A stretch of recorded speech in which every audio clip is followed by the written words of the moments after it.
Sino mag-aakala na ang mga medal at trophy na ito sa marathon, achievements pala ng isang 76-year-old na si Lola.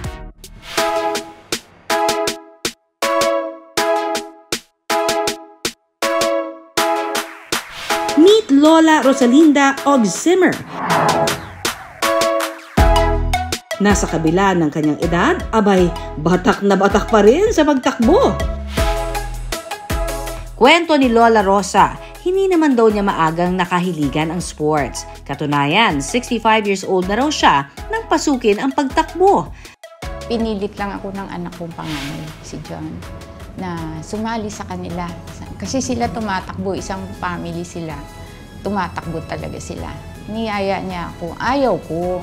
Dahil wala talaga akong office, bahay office lang ako. Walang exercise talaga. Dahil first time, talaga namang nanakit daw ang mga kasukasuan ni Lola Rosa. Pero imbis na ayawan na, dinalas-dalasan pa raw niya ang pagtakbo hanggang sa sumali na siya sa kanyang kauna-unahang marathon. After a week, niyaya niya na naman ako na para ma-release yung sakit. Ayun, sumama naman ako.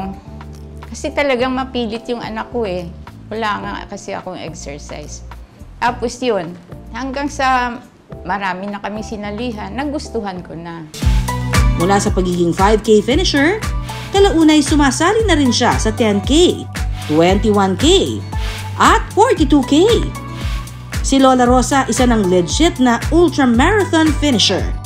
Sana all! Naging addict na yata ako, hinahanap na ng katawan ko yung takbo. Kadalasan, ang 10 kilometro, kinukuha lang ni Lola Rosa ng 1 hour and 6 minutes. Mabilis na ito lalo na sa kanyang edad. Ang mga mas batang runner, kayanin kayang tapatan ang kanyang record? Para alamin yan, tumambay kami sa isang lugar sa Quezon City kung saan madalas may tumatakbo lalo kapag hapon. Ang bagets na runner na ito, kumasa sa aming hamon. Ready, get set, go!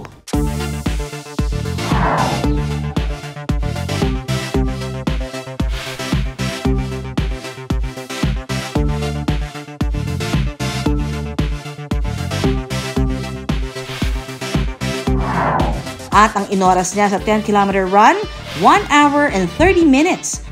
First place pa rin si Lola Rosa. Pero pag-amin ni Lola Rosa, may mga pagkakataon din daw na nakararanas siya ng injury. Nadapa ako habang lang kami training. Madilim, hindi ko nakita yung humps. Napadapa ako, doon ako natakot. Kaya naman noong una, ganoon na lamang ang pangamba ng kanyang mga anak. Habang nagkakaedad ang isang tao, natural na rumurupok ang kanyang mga buto. Once we reach approximately 30 years old and above, ang katawan natin ay nag-e-exceed ang bone resorption sa bone formation. Ibig sabihin, ang buto natin nagtatapon na siya ng mga calcium. Para mapanatiling matibay ang mga buto, makatutulong daw kung iinom ng calcium supplement ang mga matatanda. Makabubuti rin daw ang pag-inom ng gatas na specially formulated for the elderly. There are formulated milk for mga geriatric patients that are actually high in calcium. Once we reach the age of approximately 30 years old, naglalabas na tayo ng calcium. That's why we need calcium supplements either from the supplements or from the diet that we're taking or from mga gatas para dumagdag yan sa calcium level natin sa katawan. Alam nyo ba na ang calcium ay hindi gaya ng ibang nutrients na kayang i-produce ng katawan natin? Ang calcium kasi kailangan pa nating makuha mula sa supplements at mga pagkain. Kabilang na nga po sa mga pagkaing rich in calcium ay ang gatas, isdang gaya ng salmon, at green leafy vegetables gaya po ng spinach. Pero ang sabi nga, lahat ng sobra ay nakasasama. Kaya naman, payo po ng mga eksperto kapag naman nasobrahan sa calcium ang isang tao, pwede ho siyang magkaroon ng hypercalcemia at mauwi sa pagkakaroon ng kidney stones.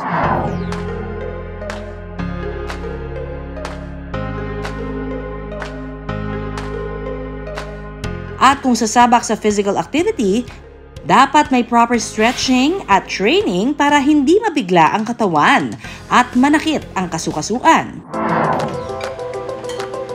Bukod dito, mahalaga rin syempre ang healthy diet. Hindi ba't mas humihina ang panunaw ng isang tao habang nagkakaedad?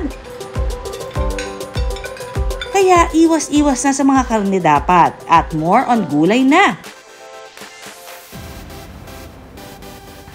Samantala, nito lamang nakaraang linggo, si Lola Rosalinda nakasungkit na naman ng medalya sa katatapos lamang na 22nd Asia Masters Athletics Championship para sa mga babaeng edad 75 to 79 years old. Siya ang tinaguriang fastest running lola sa kanyang kategorya. Si Lola Rosa kasi ang nakasungkit ng ginto sa 5-kilometer run at silver naman para sa 400-meter run. Ultramarathoner na, Pinoy pride pa. Congratulations, Lola Rosa! Isa kang patunay na ang pagiging healthy and active wala sa edad. Payo ni Lola Rosa, bata man o tulad niyang may edad na, huwag paghihinaan lalo na kung hindi pa naman sinusubukan. Dahil kung kaya raw niya, abay kayang-kaya rin ng iba.